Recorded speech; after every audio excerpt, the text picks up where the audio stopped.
Bonjour tout le monde, je vous fais une petite vidéo aujourd'hui pour vous présenter mon coup de cœur du mois qui est les hauts fourneaux. Donc du coup la trame des hauts fourneaux en fait c'est que vous allez incarner de riches industriels en fait qui vont investir et enchérir en fait pour racheter des entreprises, les rendre productifs pour gagner forcément un maximum d'argent pour marquer un maximum de points. Donc du coup forcément gros coup de cœur pour moi déjà la thématique, comme beaucoup le savent, Brass c'est un de mes jeux préférés.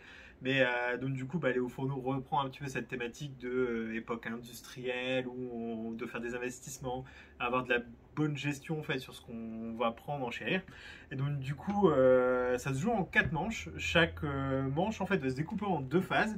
Et on va commencer la partie déjà par faire distribuer en fait à chaque joueur le rôle de, enfin le personnage qui va incarner l'industriel, ce qui donne un côté asymétrique en fait au jeu. Chaque personnage va avoir son petit pouvoir. Genre, par exemple, il va y en avoir un, comme celui-ci, va avoir un deuxième jeton 2 en fait pour la mise aux enchères. Il va y avoir un personnage qui va pouvoir compenser en fait ses pions d'ingénierie par de l'acier. Ça permet vraiment en fait de à chaque partie en fait, ça garantit vraiment 5 parties complètement différentes. Là, tu es sur la trame d'un News ou d'un route où l'asymétrie en fait peut vraiment changer le jeu.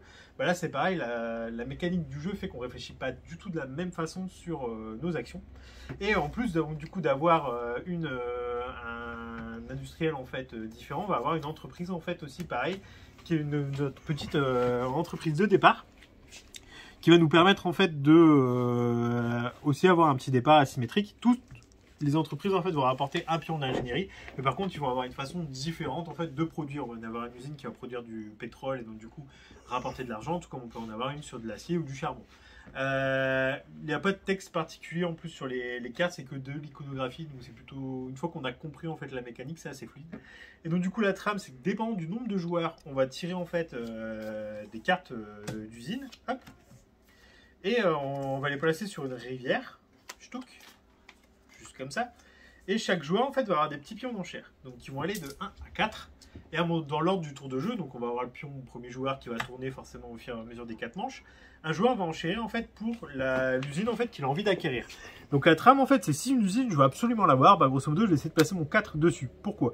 Parce que on ne peut pas en fait placer 2 fois un pion d'enchère de la même couleur en fait sur une zone, donc ça je peux pas. Tout comme un joueur ne peut pas placer exactement le même chiffre. Donc du coup il serait obligé de changer, donc placer un 3.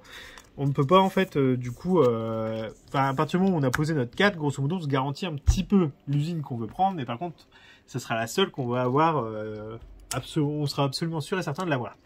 La trame, c'est que les autres joueurs qui vont enchérir sur la même usine, eux vont obtenir la compensation qu'il va y avoir en haut. Donc là, en l'occurrence, c'est 2 charbons, donc on va multiplier par la valeur en fait du jeton 3, donc ça fera 6 charbons en fait pour le joueur noir.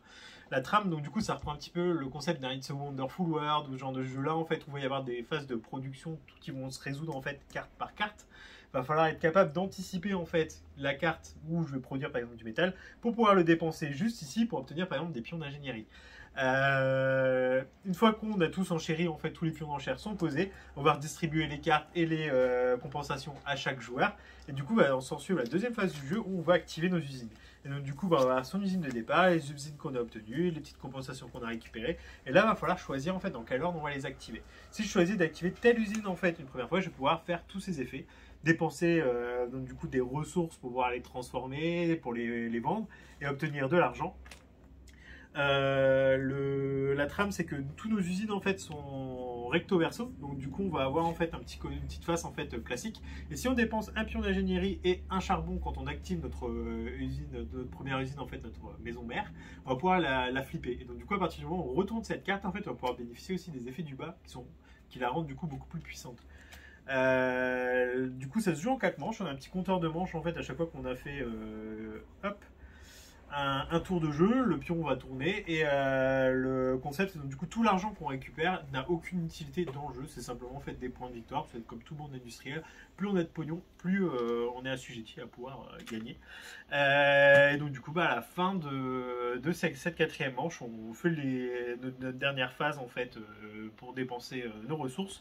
On compte notre argent et puis celui qui en aura le plus aura gagné. Voilà. Donc du coup ça se joue de 2 à 4. C'est on va dire je pense entre 30 et 45 minutes une partie une fois qu'on connaît bien le jeu. C'est très fluide et j'aime beaucoup aussi parce que le mode 2 joueurs fait qu'en fait on va avoir un dé à lancer qui va déterminer. Donc, du coup les cartes vont aller de 1 à 6. Hop, et du coup on va lancer le dé et du coup il va poser son pion sur la carte numéro 2. Donc du coup ça retourne en fait complètement la situation.